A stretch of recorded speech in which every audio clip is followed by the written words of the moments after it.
Hi, everyone. Welcome to Other People's Parenting, where we read parenting books and tell you about them. I'm Schuyler Hurwitz, amateur parent, and this is my mom, Karen Quinn. She is a New York Times bestselling author and the founder of Habit Coach and Testing Mom.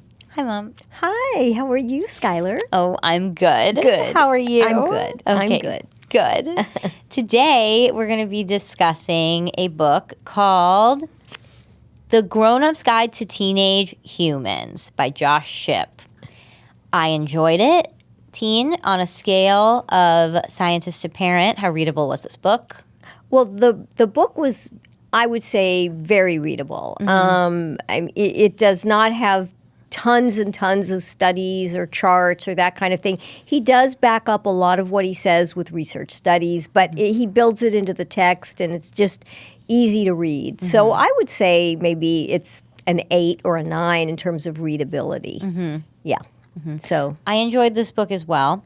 I will say it really kind of terrified me for the prospect of my sweet angel infant becoming a teenager. But I don't know, maybe my mom will reassure me that I wasn't such a bad teenager.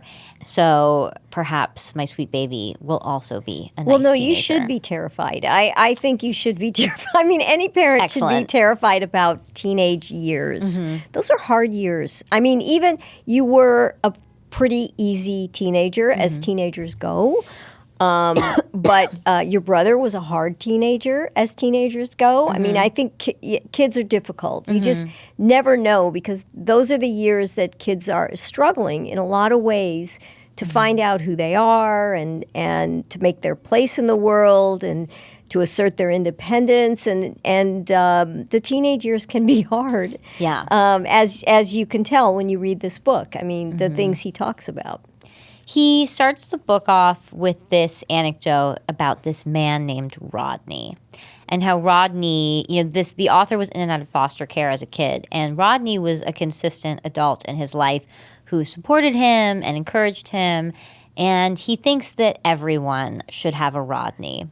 I had a Rodney. I had 2 Rodneys. Who were your Rodneys? One was my history teacher / theater. This was consistent, actually. No, one was an English teacher. One was a history teacher. My history teacher, who was also the director of the plays, who also loved going to the racetrack, to the aqueduct. We got to go there on a field trip once, which was weird, but great. And then my other Rodney was my English teacher my senior year, who was just like an old queen, who, when I moved to Miami for my senior year of high school and was auditioning for the play, he's like, oh, do you have any experience? I was like, oh, honey, I'm a professional. And I got cast in the lead of the play. I ate lunch with him almost every day because I did not like the kids at that school very much. I had one crazy friend. She showed up to school half the time. So when she wasn't there, I was hanging out with the English teacher.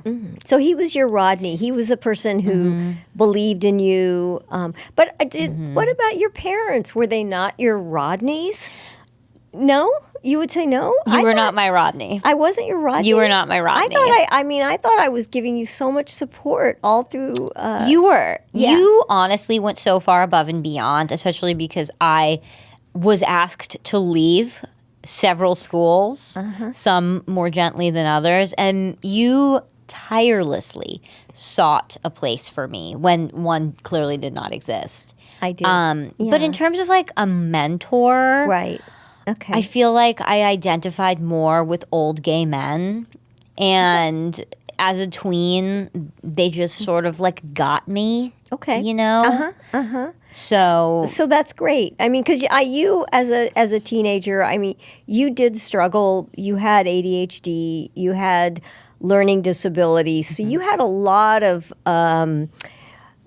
failure in school, and so you needed somebody to tell me I was too big for this town. That's right, and that's kind of what they did, because you were very confident even though you were struggling so much academically. I think you had a lot of confidence because you did have people in your life who believed in you, who supported you. So you're right.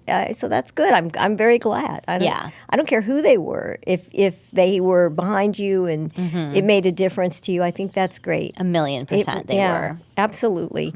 Well, the author of this book talks about all the different mindsets, what kids need to be successful, and what parents need, the mindsets parents need to have when they are raising teenagers.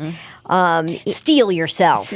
Well, kids need family support. They need to be doing service for others. That helps them. Yeah. They need boundaries. They need to be have good uses of their time. And I remember at one point when you were having a lot of trouble, and we went to see a counselor, and he said, get her involved in as many things as you can, theater, sports, whatever, because that will keep her doing the right thing as opposed to, hanging out with the wrong crowd, that kind of thing. And Is that why you let me join the circus? Yes, that was why. We found because you loved circus. Yeah. We found a circus for you. It was an adult circus. It was the only one we could find, but Carnies were a better influence than other teenagers. well, weren't they? They were. Yeah, they were great. They were good. You did really well with that circus. I mean, I thought that was great that, you were the only kid at your school doing that kind of thing. I was very nimble. I was built for the circus. Yeah. And you would perform without a net. I mean, that had to give you confidence, that kind of thing. Yeah. Scared the heck out of me. But yeah. But anyway, also kids need internal traits like wanting to do well in school, which you did not have. And executive function skills like planning and optimism about your future. And what they say in the book is you need to spend very intentional time with your child, with your teenager, that even though they act like they don't want you around when they're teenagers, there was a study that the YMCA and some other big study group did, and they said the top concern of teenagers was not having enough time with their parents. Well, I'll tell you. You could have fooled me. Well, I didn't want to hang out with you as a teenager, but as an adult, all I want is to hang out with you. Well, that's the good news. That is the good news for parents. It does feel like with your teen, it feels like they can't stand you, they hate you, they're making your life difficult. Yeah. There's a lot of conflict. And then thank goodness they grow out of that and they do become, when they're adults, the people you really want to be with more than anybody. And I never would have believed that when you were going through the teenage years. One of the things they talk about, and I think this is really important for parents to understand, is when you're raising your kids, as you are right now, you are controlling everything that they do.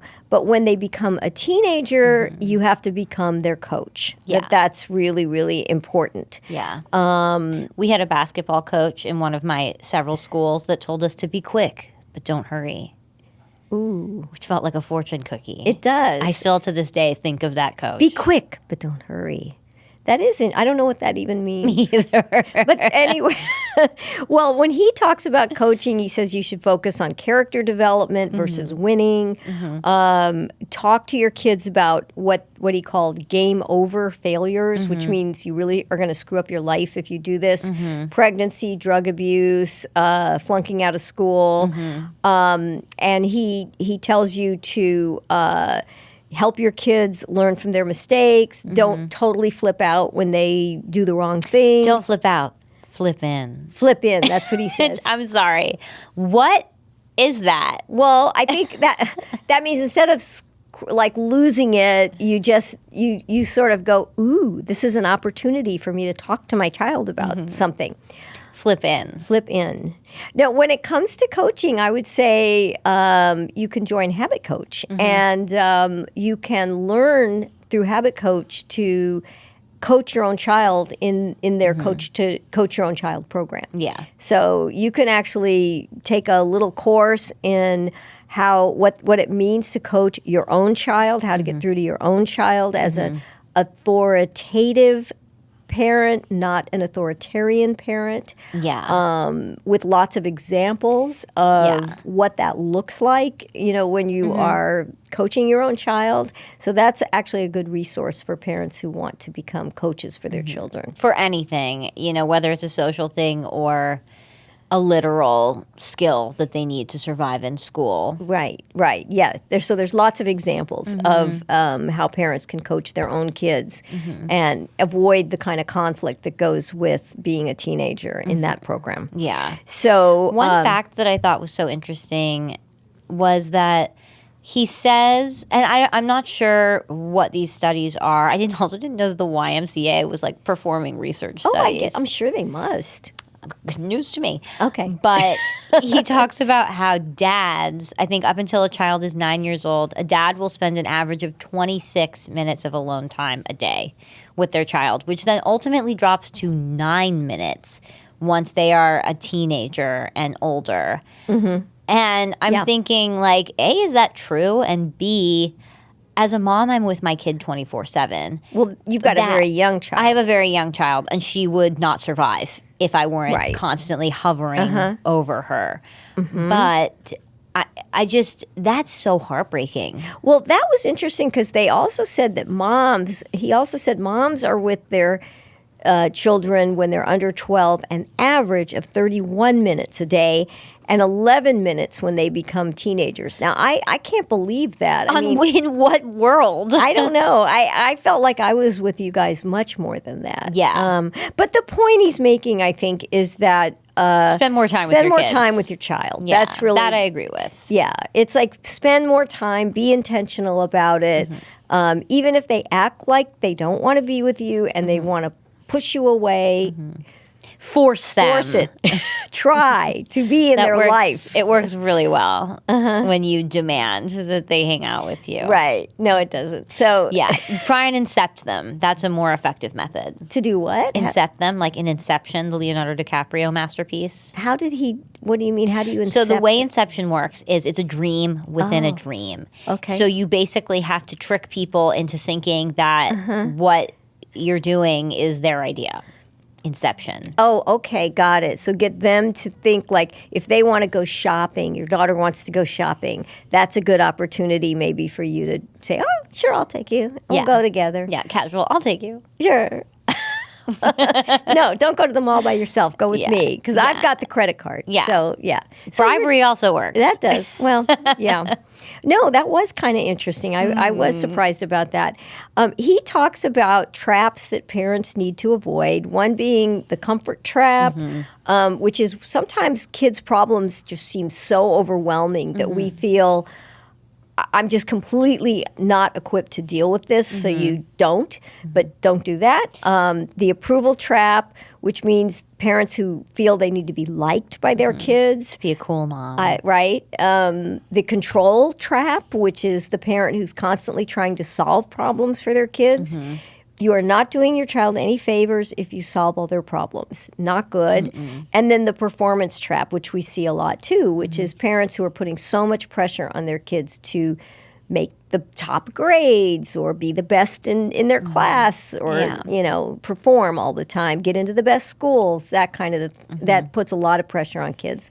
And that's not good for them. Yeah. I feel like you were probably the only parent who, when I was like, guys, I don't want to go to college, you guys were actually thrilled. Well, yeah, I was. I at first I thought you should take the SAT and you should go to college because that's what kids do. And then I did take the SAT, and my scores were abysmal. Oh, I think I blacked that out that you took it for the best. I mean, you struggled in school, and but when you said maybe I shouldn't go to college, and we decided, but. We thought about what you were really good at, which was you love to act, you love to perform.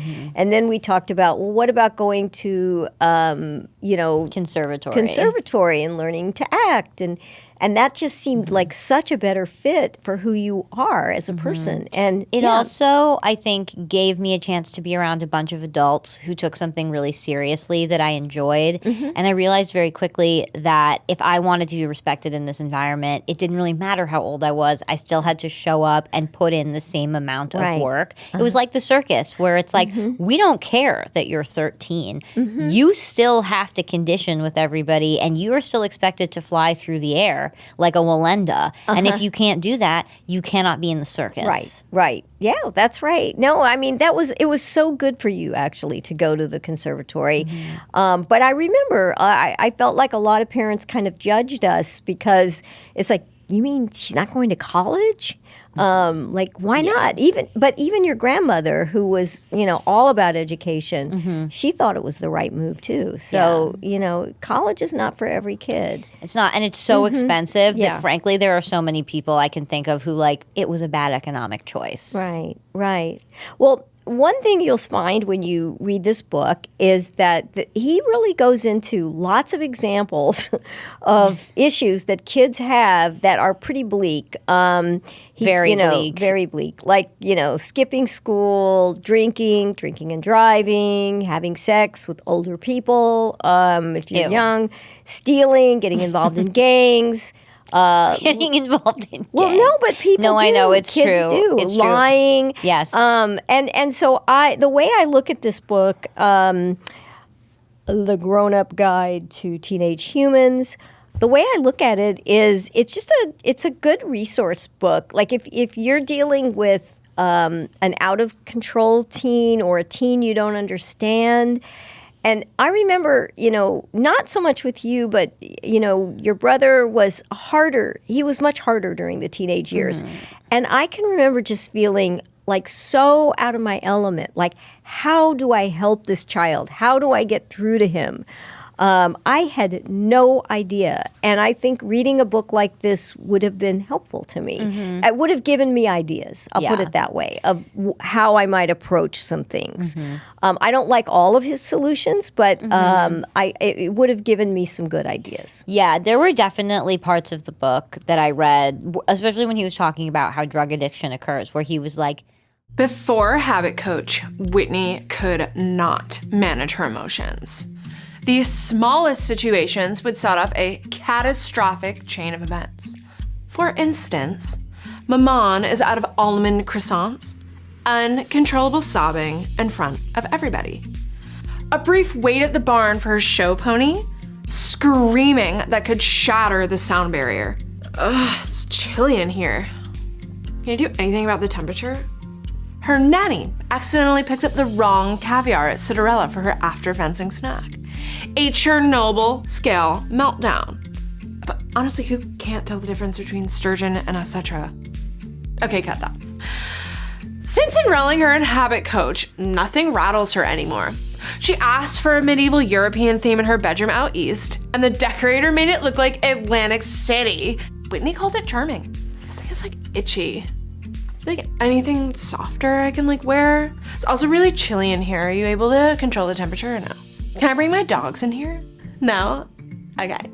When she was beat out for the part of Dorothy in her school's winter solstice production of The Wizard of Oz, she graciously conceded Calliope had the stronger vocal foundation. Pretty humbling experience. Habit Coach deserves a Nobel Peace Prize. You turn the temperature up in here, it's chilly.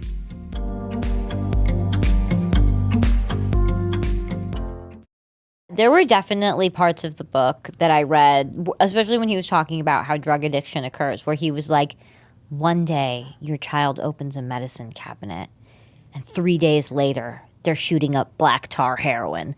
And I was like, this is a little sensational. Well, he gives you the steps in between. Yeah, which are there just aren't very many steps from opening a medicine cabinet to a heroin addiction, which again, I'm sure happens, but I mean, I don't know. I smoked weed in high school and, never really went much further than that. Thank God. I mean, I'm glad, but, I was lucky that, kids... Well, also drugs are expensive. and I was broke. So there was that barrier to entry to contend with. Good. But Okay. Very good. Very good. Oh my God. glad I don't drugs want are to so hear expensive. about that. Yeah, that's true.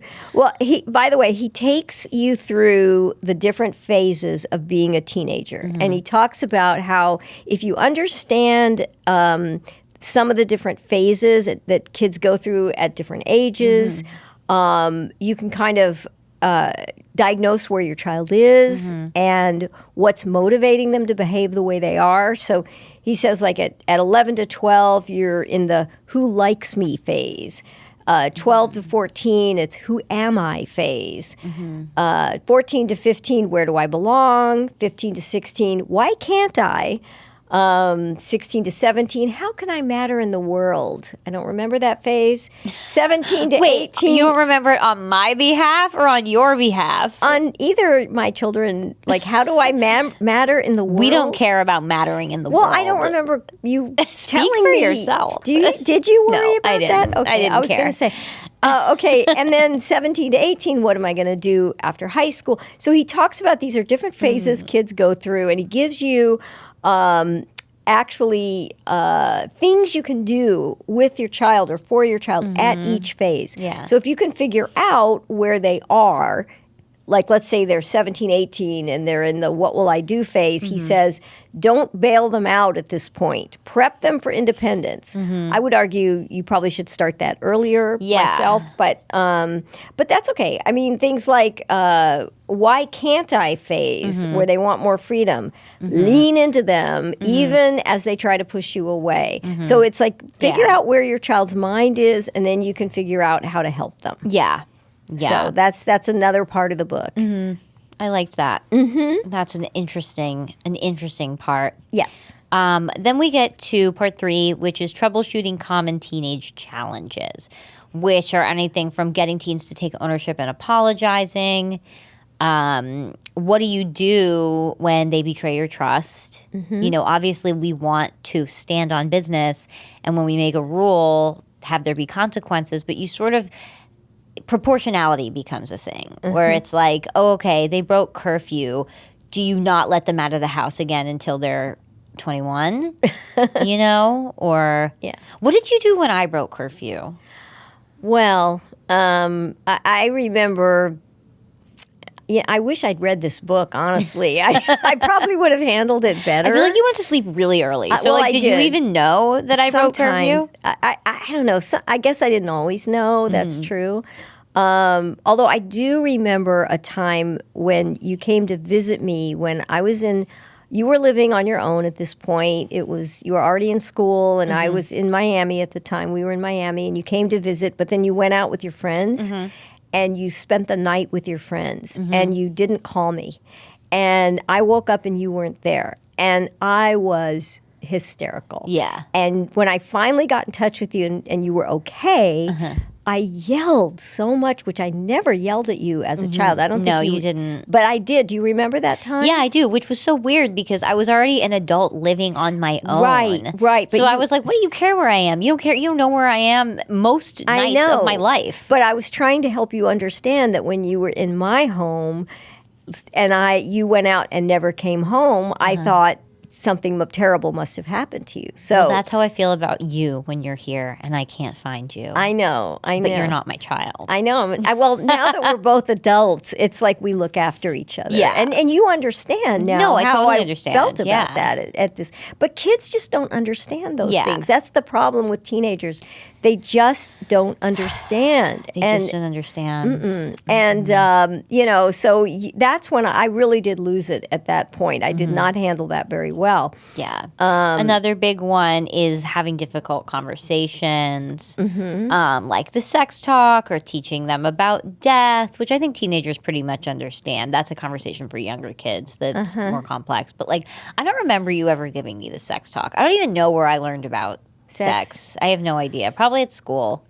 I think we had a book about sex that I might have read to you when you were really young. Maybe Yeah, I don't weird. know. I don't know. I mean, it's all so weird. It is. Yeah, it is kind of strange. Yeah, I don't remember. Nobody ever had the sex talk with me. You only knew about it because your parents would take naps on Sunday. That's true. Well, I didn't figure that out for quite a long time. My parents took quote unquote naps every Sunday, and they would. We Lock couldn't their bother door. them. We could not bother them when they were having a nap. And Yeah. they locked the door. And I remember we were little kids. And one day our house was for sale. And some people drove by and they wanted to see it. And we said, well, our parents are busy now. They're napping, but we can certainly show you the house. And we invited these strangers into our home. I think we were just like 8 and 10 or something like that. And we showed them the whole house. And just as we were showing them the locked closet where we keep all our valuables, that's when my dad walked out the door with a towel around him. Anyway, that was, he was very unhappy about it. I'm sure. Yeah. But anyway, but nobody talked to us about sex. Nobody. Yeah. I You mean, were just we thought they left were to really assume. naps. I thought they were naps. What did you know? Well, you're always napping. I love a nap, but I know. I'm napping. I know, but I think maybe you're having sex. I'm not. Well, I don't know. I mean, it's like whatever. I'm trained to believe that naps are sex. Okay. No? Okay, never mind. This is why childhoods are different now. Okay. If I'm napping, I'm napping. It Okay. is not a euphemism. Okay, so you're never going to just tell me. Okay. Well, I'm also not going to tell you otherwise. Okay. So, but like, you don't Okay, need it's to not know. a you. Okay, I know that, but what are you going to tell your kids when you need some quiet time? Are you going to say, I'll cross that bridge when I come to it. "Well, my parents napped. That's what they did." Okay. Yeah, that's Ew. right. I know. But okay, he talks about how to improve your communication with your teen. Now, this was something I did not like. This was a suggestion that he made that I didn't like. But he said, I mean, it would be, in an ideal world, it would be wonderful. His idea was you get your kid a the notebook. The notebook. Girl. I know. And you give them, like, things to react to, like, if you could know anything about yourself in the future, what would it be and why? And the child writes an essay about that, and then the parent goes in and writes an essay about that. You know what as kids well. love? More homework. More writing. I was going to say, I can't imagine a kid wanting to do that. Also, again, I was raised by 2 attorneys, and I learned early, put nothing in writing. Don't write when you can speak, and don't speak when you can nod. That's true. Well, that's a whole different thing. This is about getting to know somebody at a deep level. Through essays. Through essays. And I don't think kids would want to do that. I just don't see it. I don't either. Right. Okay. And the other thing he gets into, he gets into all these common worries that people have. Like, does my daughter or son have an eating disorder? Is my child acting out in anger? Is my teen using drugs? Are they sexting? Are they cutting? Are they too Scary. stressed out? I mean, these are all very scary things that some teens do go through, no question. And what he does is he gives you how to deal with it. Now, in some cases, he'll tell you, you know, completely how to deal with it, and it's all there. Yeah. In other cases, like if your child has an eating disorder, it's the tip of the iceberg. It's like, these are things you can do. Here are some resources. But at least he can get you started on the path. I actually really appreciated that. I also Yeah. think because there is still, unfortunately, stigma around therapy. I was in therapy from when I was like 10 years old, so no stigma here. Right. But he mentions, too, that for some families, it seems like therapy can be out of reach because it's expensive. First step is obviously seeing if your insurance will cover some or part of it. But if your insurance doesn't cover it, there are organizations like NIP, National Institute for the Psychotherapies, as well as the Jung Institute, at least in New York, JUNG after Carl Jung. And these are training institutes for therapists because therapists have to log a certain number of hours before they're licensed. And you can find an amazing therapist for super cheap. It's all on a sliding scale. because it's beneficial for them as well as for you. I think you went there at one I time. did. Yeah, I and you got a did. great therapist. I did. And Sam found a therapist there. I recommend it to everyone. And that was one great thing I got from conservatory is that they actually, at the conservatory I went to, the Terry Knickerbocker studio, they require that you get a therapist because they're like, you're about to wade into some waters. Okay. And they can be murky. Okay. And in the interest of these classes not becoming group therapy, right, you need a therapist. And I'm so grateful. I'm so grateful for that because everybody needs a therapist. It helps you. Yeah, it helps absolutely. You. Right. And I remember when your brother was going through a really hard time, and the whole family was because he was going through a hard time. Yeah. We got therapy as a family. He got therapy. Was I there? No, this was when we were in Florida and when it was particularly difficult. And I just didn't know what to do with him. Yeah. And I think parents will get to that place with their teenagers sometimes. It's like they are so difficult. It feels so out of control. You just do not know how to help them. And we ended up going for therapy. And he went for therapy. And it helped him tremendously. It got him sort of back on track. It helped the whole family relationship. So yeah, I mean it's. I mean, I think we started. You and I went to see a therapist together? We did. That's how I started. Here in New York. So funny. He was excellent. Sean Grover, shout out, loved him. Yeah, he was great. He was hilarious. He was great. He really knew how to deal with teenagers. This was in the New York area. Yeah, and I think no matter where you live, you ask around and ask other parents who they know who are good with young teens, get recommendations.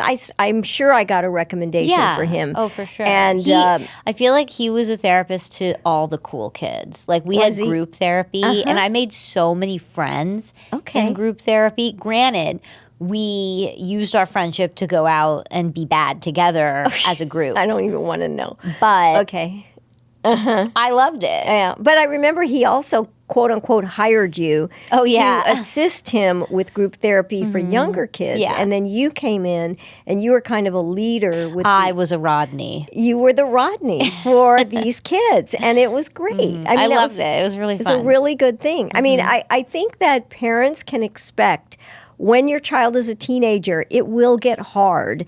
And you will not always know what to do. And so having a book like this or having a therapist, I mean, these are resources that you have to go to get support because none of us know how to handle teenagers unless maybe we're a psychotherapist or something and we know something about this. Although I have friends who have psychotherapist parents and they struggle more than anyone. Oh, really? Well, yeah. I mean, it's like constant analysis. Like, who wants to live like that? Yeah, that is true. But I don't know. I just remember it was funny when having a baby, I could so easily kind of figure out what I needed to do. And having a toddler and having a young child. I mean, little kids, I don't know, little kids, little problems, big kids, big problems. Do they say that? Is that a saying? Yeah. I will say the day that my daughter doesn't want to hang out with me is the day I throw myself out a window. It's hard. Yeah. It's really hard. I remember walking with Sam, your brother, and we were going somewhere together. We were having such a good time. And I said, oh, Sam, I hope it's always going to be like this with the two of us, that we just love being together like we are today. And he just looked at me and he said, oh, no, Mom, I'm going to rebel. It's what teenagers do. I'm planning on it. I'm going to do it. And boy, did he. Yeah. He really did. He was so wise. He was wise. As a child. He was. He really was. He knew it was going to happen, and it did happen. I was shocked because we were so close when he was little. And then there came a time when I just felt like he really hated me. And Dad, too. And really rebelled. I mean, he had to go through that phase. And he came out the other side, and he's great. I mean, we're so close now. But I'm just saying, it happens. And I remember a pediatrician saying to me, don't worry, he will come out the other side. And I remember looking at the pediatrician saying, how do you know that? Like, You may not be right. I mean, because it doesn't, Yeah, it doesn't feel that way at the It doesn't time. feel like that's going to happen, but it did. It did happen, and so you just have to keep at it. You have to keep being like the Rodney, the constant presence for your child. You have to set those boundaries. You have to hold them to them. But you have to just be that steady influence in their life. Yeah. It's well, hard. also, you also have to be flexible. Like, discipline is important to a point. Yeah. He talks about how sometimes your kids will do something terrible and you'll be so angry, but instead of being angry, be vulnerable, which I really appreciated. That's something I think everyone should learn from, because I think when you approach a situation like that, it allows somebody to be more honest, and it opens the door to a much bigger and more important conversation that will ultimately bring you closer, especially when someone is expecting to get punished and instead they are embraced. It's a feeling that they will never forget. Right. And it will encourage them to be more honest in the future. Because that's another big thing. Like, teenagers don't want to tell you anything. Anything. Right, because they think they're going to get punished, and they're trying to get out of trouble. Yeah. Right. And some things deserve punishment. Right. But proportionality. Like, I remember the first time I came home and I had clearly been drinking. Instead of getting angry at me or grounding me, my dad, who had also been out the night before, got up and was like, all right, get your shoes on. We're going out. And I was like, why? Like, we don't go anywhere. And he took me to see Stomp at 1 p.m. in the afternoon when I was viciously hungover. And it was a very painful experience for me. Right. And it discouraged me from getting caught hungover or drinking ever again. Yeah, it's pretty upsetting when you catch your child doing something like that you thought you had talked to them about, and that but every child is going to experiment. I mean, it's just going to happen, and you have to be prepared for it. Yeah. And it doesn't have to end up in a screaming battle every time. No. No. Unless it keeps happening. Right, And then it's right. like, okay. Well, even then, I don't know that screaming battles are the answer. They're very rarely the answer to that is not. anything. I think talking about it, that here's why I'm concerned about this, and trying to help your child understand what your concerns are. Getting through to a teenager is tough, but you have to try. Yeah. Yeah. And he talks a lot about building rapport, obviously. Like, you don't just go from, like, 0 to keying in 7 seconds. But, again, it's you teach your child that they can trust you if they make a mistake to come to you. Right. Not that you'll solve it for them, because ultimately they need to learn to deal with consequences themselves, but that you will support them and that you will help them try and find a solution, and you won't immediately jump to punishment or chastising them, because chances are they know that they did something wrong. Oh yeah. Oh yeah. Yeah. I think or the author tells a story about a teacher who was talking to her students. I can't remember the context About the driving. Yeah. Which she tells a personal story. The story of Noah. The story of Noah, who was her date to the prom, and was that her date? I think so. Yeah, it was her date to the prom, and he drove. They went to the prom. They had a wonderful time, and he drove. He dropped her off. He dropped her off first, and then on the way home, I guess he was so happy and excited. Whatever, he was driving very dangerously, very fast, and he got into an accident and he was killed. And the teacher told that to her teenage students. And it made a really big impact on them, because she shared something so personal, and kind of made them think, "Ooh, well, I better not, drive like that. Like that can happen." Yeah, so I guess the lesson is, if you have a true personal story, share it. Yeah. Or make one up. Ooh, I don't know if you can make one up, but I guess you could if you're a good actor, maybe. I don't know. But I think, We'll see. yeah, I mean, listen, with whatever works with kids.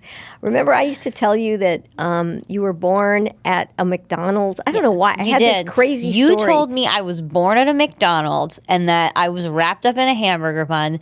You told me that why I did that. my grandpa Poppy invented the poppy seed. Yes, I did. I don't know. Information that I disseminated to everyone in know. kindergarten. I'm sorry. And was then refuted when people were like, no one invented the poppy seed. It's a Right. seed. I would just tell you these fun stories because I was just trying to be silly and creative, and I would share them as and if you they were believed them. gospel. I know. I'm sorry. I I was like, this is my origin story. I was born at the Union Square McDonald's. right, and then wrapped up in a big hamburger bun and rushed to the hospital. Yeah, it was better than the real story. So Yeah, it's funny that I didn't believe in Santa, but I believed in this. You did. And then the funny part about this is that you used to make up crazy stories too, which I thought was great because to me that was a sign of creativity. I was a creative kid. You were very creative. You used to tell people that you, I think, had a small mouse as a pet who lived in a shoebox in your closet, and you had this whole story that you made up, but they called me into school to tell me that you were lying. And I was like, what do you mean? I said, this is so creative. I was manifesting. You were, whatever. Anyway, I'm just saying it's funny how, you can get yourself in trouble with your kids. 'Cause Yeah. You're trying to be fun and creative and have fun with things, and then they Yeah. believe you, and Yeah. that's not good. It's also like, who was my mouse story harming? Nobody. I don't know why they made such a big deal but they said they didn't want you, lying to people. And I'm like, it was a story. I was 5. You were very young. Anyway, so we go on. Anyway, the book itself, okay, let's say, did we like this book? What do you think? I liked it. I liked parts of it. It was really readable. There were parts that I was like, whoa, sensational. But Right. again, like he's trying to hammer in a point so I can Right. understand how we got there. Yes. What about you? What did you think? Yes. Overall, I thought it was a good book, and I think, if you have a teenager and you're struggling with what do I do, this will give you ideas, nuggets, things you can try, some approaches that you might not have thought of. So to me, it's a helpful book. It really is. And I know, like I said, years ago when I was struggling with what do I do with my teenager, it would have given me something to hang my hat on, at least get started and try some things. So I think it's really good. I would recommend it. It's a good read. Or you can just listen to what we just said about it and do what we just said, and you don't have to read it. Same results. That's all right. Thank you guys for joining us, and please join us next week for another episode of Other People's Parenting.